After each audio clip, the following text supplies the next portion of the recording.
সালে সুপ্রিম কোর্টের নির্দেশে প্রতিবন্ধীদের ভোটাধিকার সুরক্ষিত করার কথা বলা হয়েছিল। আজ 2014 সাল। এখনো দেশের প্রায় সব ভোট কেন্দ্রে সিঁড়িতে ভোটারদের উঠতে হয়। চলাচলে অশক্ত ব্যক্তিরা তাহলে কি করে ভোট দেবেন? কোন রাজনৈতিক দলের নেতার কাছে এর কোনো সদুত্তর নেই। তারা যা বলেছেন তা নিছকই বিতর্ক।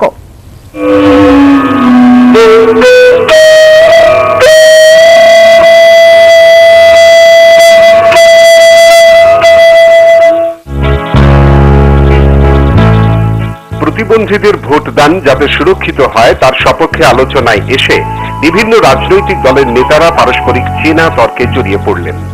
শারীরিকভাবে অক্ষম মানুষদের নিয়ে কাজ করেন এমন একটি বেসরকারি সংস্থার উদ্যোগে আয়োজিত এক আলোচনা সভায় প্রতিবন্ধীদের সুবিধে দেওয়া নিয়ে কে কতটা এগিয়ে আছে তার লড়াইয়ে লিপ্ত হলেন বিভিন্ন রাজনৈতিক দলের নেতারা। প্রতিবন্ধীদের এই ভোটটা সবটা নিশ্চয় কাটানো সম্ভব নয়।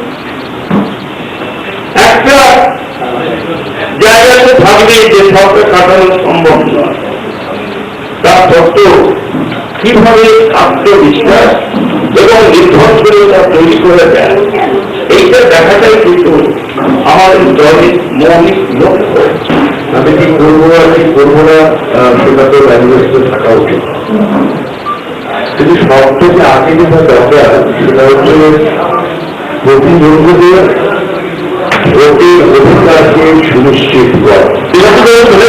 আমি দেবাশীবাবুকে বলতাম আমাদের বাড়ির উত্তর দিকে রবীন্দ্র সরোবরে আপনি শুনুন কত বিচার আছে, একটা দুটো ছিল এবং একটা ও একটা বিচার দিয়ে কমপ্লিট করেছে বলতে পারবো না।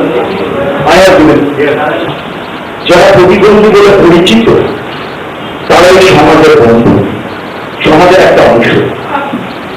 ফলে তারা সমাজের একটা অংশ। ওই মানসিকতার বিষয়টাকে বিচার করে যেখানে আমিত্ব চালু করার বিষয়, সবাই মিলে কাজ করার বিষয়। নেতাদের এই চেনা বিতর্ক হাঁ করে দেখলেন বেশ কিছু প্রতিবন্ধী মানুষ। অবাক হলেন বটে, কিন্তু বিস্মিত হলেন না। এদেরই একজন বলে উঠলেন তাদের কি চাই। আমাদের ভোট অন্য কেউ দিয়ে দেয় এমন কেন হবে?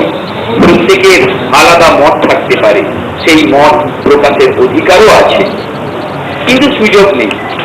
নির্বাচন কমিশনারের এটা মাথায় রেখে ভোটদানের ব্যবস্থা করা উচিত। আমরা নির্বাচন মানে নেতা আর দল তৈরি করা। আমার মতে এবার আমাদের দৃষ্টিকোণটা বদলানো উচিত।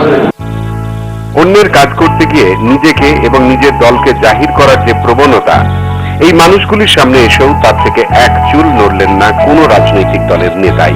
তারা বুঝিয়ে দিলেন তারা কত বড় তার্কিক। ক্যামেরায় প্রশান্ত বসাকের সঙ্গে শিবপ্রিয় দাশগুপ্তের রিপোর্ট, আজাদ নিউজ।